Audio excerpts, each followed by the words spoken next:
नमस्कार दोस्तों, मेरा नाम भव्य मंगला है। मैं IATF क्वालिफाइड ऑडिटर हूँ। पिछले 18 सालों से ऑटोमोटिव सेक्टर में ऑडिट कर रहा हूँ। एक और बेहतरीन टॉपिक मैं लेके आया हूँ जो प्रॉब्लम सॉल्विंग टेक्निक का स्टेप नंबर 4 है, जो बात करता है with respect to effective implementation of the corrective action.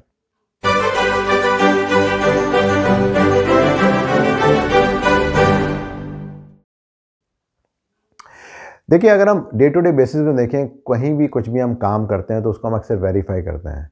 हम अक्सर गाड़ी को लॉक करते हैं अपने उससे रिमोट बटन से, उसके बाद फिर भी हम कई बार चेक करते हैं ठीक है कि नहीं है।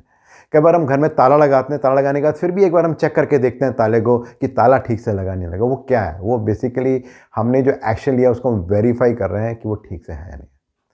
अगर डैमिंग साइकिल की बात की जाए, जो PDCA की बात करता है, plan do check and act, तो वहाँ पर भी जब हम डू की बात करते हैं, जब हमने काम कर लिया तो चेक में हम ये वेरीफाई करते हैं कि जो भी हमने डू किया क्या वो ठीक था, क्या उसकी इफेक्टिवनेस ठीक थी या नहीं थी। सो बेसिकली देखा जाए 3 की पर्पसेस होते हैं कि क्यों हम इफेक्टिवनेस वेरिफिकेशन को चेक करते हैं कि जो भी हमने एक्शन लिया वो ठीक था या नहीं था। तो जिसका सबसे पहला रीज़न है वो इस बारे में बात करता है कि भाई हमें कॉन्फिडेंस आना चाहिए कि भाई ये जो भी हमने एक्शन लिया वो काम करेगा। जो दूसरी बात है वो इस बारे में बात करता है कि वैलिडेट तो कर लें कि जो भी हमने एक्शन लिया था क्या वो ठीक से काम कर रहा है नहीं कर रहा है, और जो भी हमने एक्शन लिया क्या उससे जो भी रिस्क थे क्या वो मिनिमाइज हुए, पोटेंशियल प्रॉब्लम्स अब दोबारा तो नहीं आएंगे, रियकर तो नहीं होंगी, उन सबको भी हमें ध्यान रखना है और उसके बेसिस पे हमें देखना है। अब इस इंटायर जो प्रोसेस है हमारा वेरिफिकेशन का, कि जो करेक्टिवेशन का, इसको हम 13 डिफरेंट स्टेप्स से अंडरस्टैंड करेंगे कि किस किस तरीके से इसको हम करेंगे। और एक बार जब आप ये 13 स्टेप समझ जाएंगे तो आपको लगेगा कि कोई भी हम एक्शन ले रहे हैं उसका इफेक्टिव इम्प्लीमेंटेशन तो अच्छे से होने ही वाला है। तो एक एग्जांपल लेके चलते हैं कि एक ऑर्गेनाइजेशन है जो मोल्डेड पार्ट बनाती है, उसको असेंबल करती है, कुछ पार्ट सप्लायर से भी आते हैं और उसके बाद वो अपने कस्टमर या OEM को देती है। और कस्टमर से एक प्रॉब्लम आती है कि कुछ फिटमेंट का इशू है।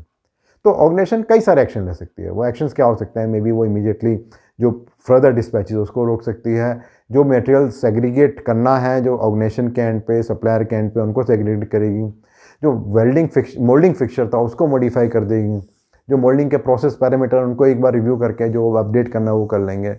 मे बी एक डिज़ाइन ये भी हो सकता है कि एक नया मोल्डिंग फिक्सचर बनाया जाए जिससे कि जो भी प्रोडक्ट के पैरामीटर उनको इंश्योर किया जाए, या एक और अल्टरनेट मोल्डिंग मशीन है 800 टन की, उसको भी क्वालिफाई किया जाए जिससे कि हम वहाँ पे प्रोडक्शन कर सकें। और उसके अलावा हम कम्युनिकेशन भी करेंगे सप्लायर को, incoming, in process, final inspection के जितने भी ऑपरेटर्स हैं, जो भी हमें डॉक्यूमेंट्स अपडेट करने हैं, चाहे वो प्रोसेस फ्लो चार्ट, FME है, उन सबको भी हम करेंगे। और उसके बेसिस पे अब हम आगे बढ़ते हैं। तो अब हम वो जो 13 स्टेप हैं उनके थ्रू देखते हैं कि अब इस जो हाइपोथेटिकल एग्जांपल हमने लिया, किस तरीके से उसको हम यूज़ करके इफेक्टिवनेस को वेरीफाई कर सकते हैं। तो जो स्टेप नंबर 1 है वो सबसे पहले बात करता है कि जो भी हमने एक्शन लिया क्या वो एक्चुअली में इंप्लीमेंट हुआ या नहीं हुआ। तो हमारा इंटेंट क्या है यहाँ पे? हमारा इंटेंट बहुत सिंपल सा है कि भाई जो भी हमने एक्शन लिया था क्या वो सिर्फ पेपर में लिखने के लिए था कि एक आदमी कंप्यूटर में बैठा था और उसने वो एक्शन लिया और भेज दिया। तो यहाँ पर इंपॉर्टेंट ये है कि आप गैनबा में जाइए, वहाँ जाके चेक कीजिए। ऐसा नहीं होना चाहिए कि जैसे बहुत सारे गवर्नमेंट के प्रोजेक्ट होते हैं कि वहाँ पे हम ये सोचते हैं कि भाई एक सड़क बन गई, बट एक्चुअली में जाओ वहाँ जाते हैं पता लगता है सड़क तो है ही नहीं, लेकिन पेपर में सड़क बन गई। जो दूसरा स्टेप है वो बात करता है कि जो भी हमने एक्शन प्लान लिए क्या वो प्रैक्टिकली इम्प्लीमेंटेबल थे या नहीं थे।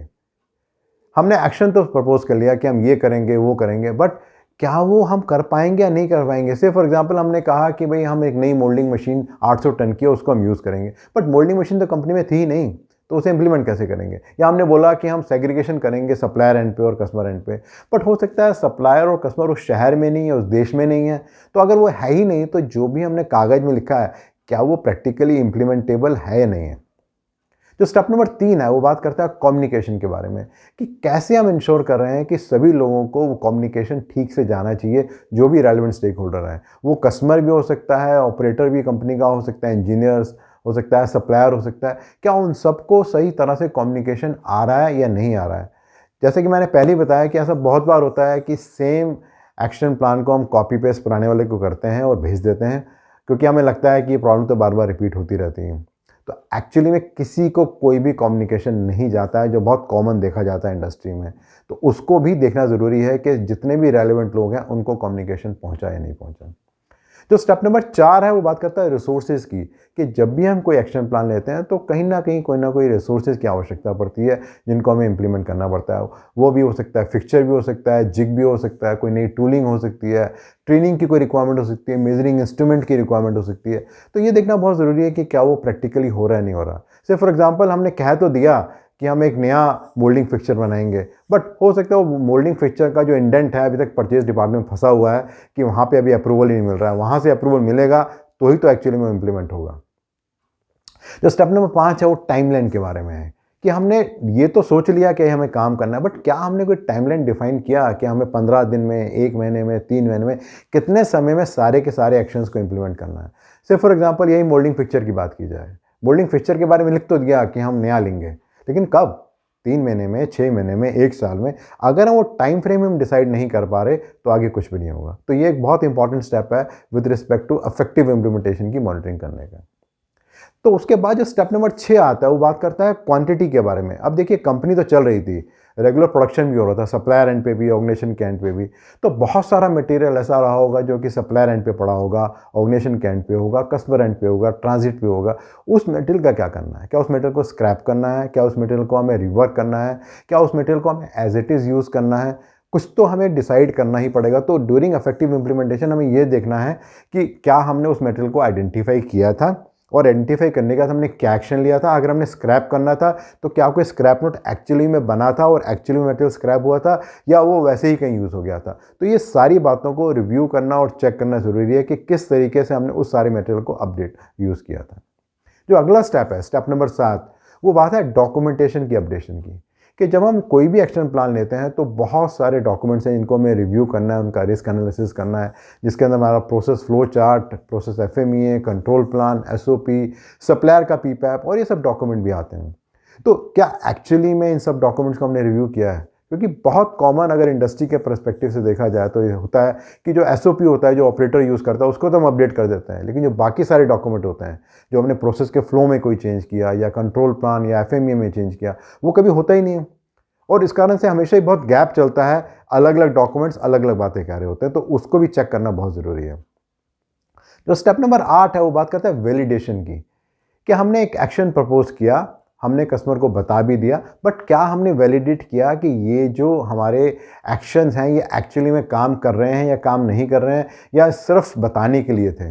से फॉर एग्जांपल हमने एग्ज्यूम कर लीजिए कि पहले 50 पीस रिजेक्ट होते थे, बट अभी जब हमने एक्शन लिया प्रोसेस के अंदर, क्या वो 50 पीस से 20, 10 या 0 पे पहुंची है? बात नहीं पहुंची, या पहले भी 50 हो रहे थे, अब भी 50 पीस हो रहे हैं। तो इसको वैलिडेट करना ज़रूरी है और उसको चेक करना ज़रूरी है, जिससे कि पता लगे कि जो हमारे एक्शन थे वो इफेक्टिव थे या नहीं थे। जो स्टेप नंबर 9 है वो बात करता है आइडेंटिफिकेशन एंड ट्रेसिबिलिटी की, कि जो भी मटेरियल हमारा पुराना था उसको हमने किस तरीके से आइडेंटिफाई किया, अगर उसको हमें ट्रेस करना है कि वो कब तक कस्टमर के पास जाता रहा तो उसको हम कैसे ट्रेस कर सकते हैं।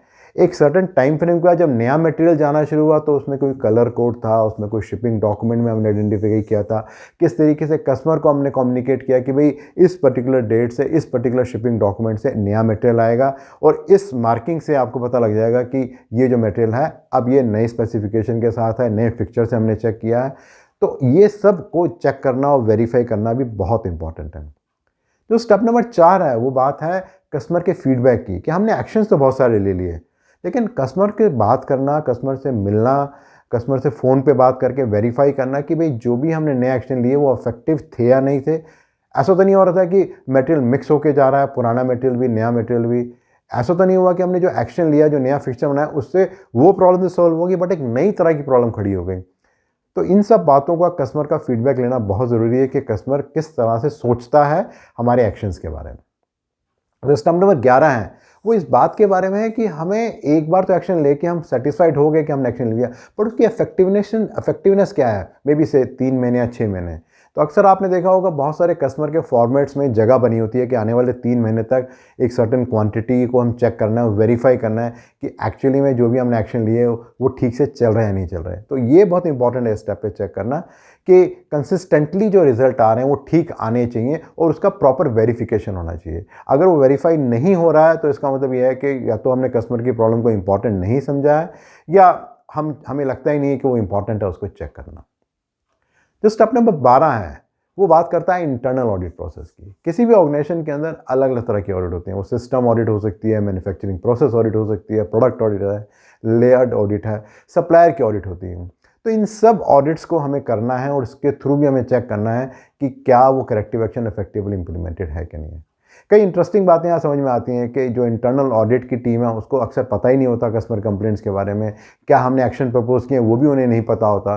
तो होता क्या है कि एक टीम है जो कस्टमर की प्रॉब्लम्स को अलग से डील कर रही है और एक टीम अलग से है जो system audit, product audit, manufacturing process audit कर रही है, और दोनों का कोई तालमेल नहीं है। तो जो इफेक्टिवनेस मॉनिटर करना है तो ये भी देखना बहुत ज़रूरी है कि किस तरीके से इस बात को इंश्योर किया जा रहा है कि जब ये इंटरनल ऑडिट्स हो रही हैं तो वहाँ पर इन सब चीज़ों की इफेक्टिवली मॉनिटरिंग हो रही है। और जो स्टेप नंबर 13 है और जो सबसे इंपॉर्टेंट है वो है इन्वॉल्वमेंट ऑफ टॉप मैनेजमेंट, कि जो भी एक्शंस लिए जा रहे हैं, जो भी कुछ हो रहा है, उन सब का टॉप मैनेजमेंट के साथ कितनी इन्वॉल्वमेंट है। क्या टॉप मैनेजमेंट को एक्चुअली इंटरेस्ट है कि इस तरह की कंप्लेंट आ रही है नहीं आ रही हैं। जो मैनेजमेंट रिव्यू होता है क्या उसके अंदर इन सबको रिव्यू किया जा रहा है। क्या उसकी इफेक्टिवनेस को मेज़र करने का टॉप मैनेजमेंट कोई मैकेनिज्म है। क्या टॉप मैनेजमेंट कस्टमर के साथ कोई वेरिफिकेशन कर रहा है, चेक कर रहा है कि वो जो भी एक्शन लिए गए हैं उससे सेटिस्फाइड है नहीं है। तो ये भी बहुत इंपॉर्टेंट है जिसके थ्रू हम चेक कर सकते हैं कि ओवरऑल इफेक्टिवनेस आई नहीं आई। सो ब्रॉडली देखा जाए ये जो 13 स्टेप है, अगर इन सबको हम चेक करेंगे तो हम बहुत कॉम्प्रिहेंसिव तरीके से इंश्योर कर सकते हैं कि जो भी हमने एक्शन प्लान किया है वो इफेक्टिवली इंप्लीमेंट होगा ही होगा। बट ऐसा बहुत बार होता है कि जो भी हम एक्शंस प्लान करते हैं वो अक्सर इफेक्टिवली इंप्लीमेंट नहीं होते हैं। तो क्या किया जाए जिससे कि इफेक्टिवली इंप्लीमेंट हो। तो मे बी उसके लिए हम 4 या 5 अगर की बातों का ध्यान रखें तो उनको इफेक्टिवली अगर हम इंश्योर करें तो हम इंश्योर कर सकते हैं कि जो भी हमारे एक्शंस हैं वो ठीक से इंप्लीमेंट होंगे। तो इसमें जो सबसे पहली बात है वो बात करता है विद रिस्पेक्ट टू प्लानिंग, कि हमारी जो प्लानिंग है वो किस तरह की है। अगर हमारी प्लानिंग ठीक से नहीं है तो भी दिक्कत आएगी। जो हमने एक्शन लिए हैं, जो हमने कम्युनिकेशन किया उसको हमें और क्लियर और इफेक्टिव और बहुत क्विक करना पड़ेगा। हमें फोकस रहना पड़ेगा with respect to the root causes. ऐसा नहीं होना चाहिए कि एक्शंस किसी और बात पे हो रहे हैं। Then out of the box thinking बहुत ज़रूरी है। कई बार हम वही सेम रूटीन रूट कॉज और सेम रूटीन एक्शन प्लान लिख के देते रहते हैं तो उससे भी लोगों का इंटरेस्ट ज़्यादा जागता नहीं है। उन्हें लगता है कि सेम प्रॉब्लम आती है, सेम एक्शन हम ले रहे हैं। एंड देन फाइनली कि हमें ये इंश्योर करना है कि जो भी हमने प्लान किया है क्या वो एक्शन एक्चुअली में इंप्लीमेंट हो रहे हैं, नहीं हो रहे, या वो सिर्फ पेपर में है। अगर हम बात करें कुछ इंडस्ट्री के चैलेंजेस के बारे में, तो जो सबसे पहला चैलेंज है वो तो यही है कि कितनी बार ऐसा होता है कि ऑर्गेनाइजेशन के अंदर कोई सिस्टम है कि जब वो एक्शन प्लान प्रपोज कर लेते हैं उसके बाद उनको वेरीफाई करते हैं कि यस ये जो एक्शन प्लान है एक्चुअली में काम कर रहा है। जो दूसरा इंपॉर्टेंट चैलेंज रहता है कि टॉप मैनेजमेंट का इन्वॉल्वमेंट कितना है। क्या टॉप मैनेजमेंट समय समय में वेरीफाई करता है कि जो भी एक्शन प्लान लिए गए हैं क्या वो एक्चुअली में वर्क कर रहे हैं नहीं कर रहे हैं। क्या वो कस्टमर से, ऑर्गेनाइजेशन से, सप्लायर से बात करता है नहीं करता। और जो तीसरा एक बहुत इंटरेस्टिंग चैलेंज हो सकता है इंडस्ट्री के लिए, जो है भी, कि जो भी हमारा प्रोसेस है चेक करने का कि ओवरऑल एम्प्लॉय की ग्रोथ, एम्प्लॉय की डेवलपमेंट, जो एनुअल अप्रेजल हमारा होता है वहाँ पे कहीं हम चेक करते हैं कि कितने लोग हैं जो इन सब प्रोसेसेस को इफेक्टिवली फॉलो कर रहे हैं, और अगर फॉलो नहीं कर रहे तो कहीं किसी रूप में उनकी रेटिंग को या उनकी परफॉर्मेंस को रिव्यू या मॉनिटर किया जाता है कि उसको कम ज़्यादा किया जाए। तो ये कुछ चैलेंजेस हैं इंडस्ट्री के। सो अगर मैं ओवरऑल समरी करूं तो मैंने आपसे बात की 3 की पर्पसेस के बारे में कि क्या पर्पस हैं जिस कारण से ये हमें वेरिफिकेशन करना चाहिए। जहां पे मैंने आपसे बात की थी विद रिस्पेक्ट टू ये बिल्डिंग कॉन्फिडेंस करता है, वैलिडेट करता है कि सॉल्यूशन काम कर रहा है नहीं कर रहा, और ये रिकरेंस ना हो प्रॉब्लम उसको टेक कर करता है।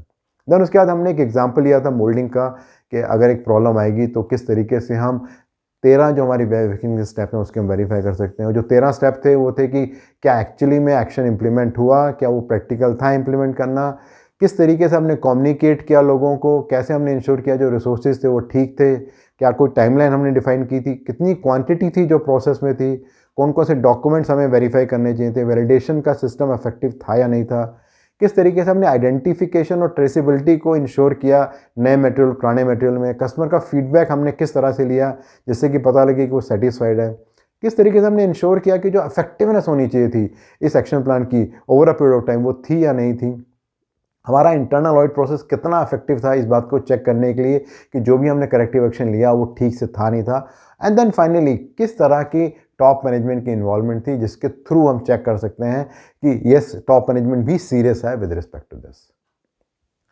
मेरा जो अगला टॉपिक रहेगा वो इसी सीरीज़ में रहेगा, वो स्टेप नंबर 6 होगा, जहाँ पे मैं बात करने वाला हूँ with respect to horizontal deployment. Regularly बहुत सारे फीडबैक आ रहे हैं आपके और हेल्प कर रहे हैं अंडरस्टैंड करने के लिए आपकी क्या एक्सपेक्टेशन है। सो प्लीज़ उसको आप कंटिन्यू कीजिए।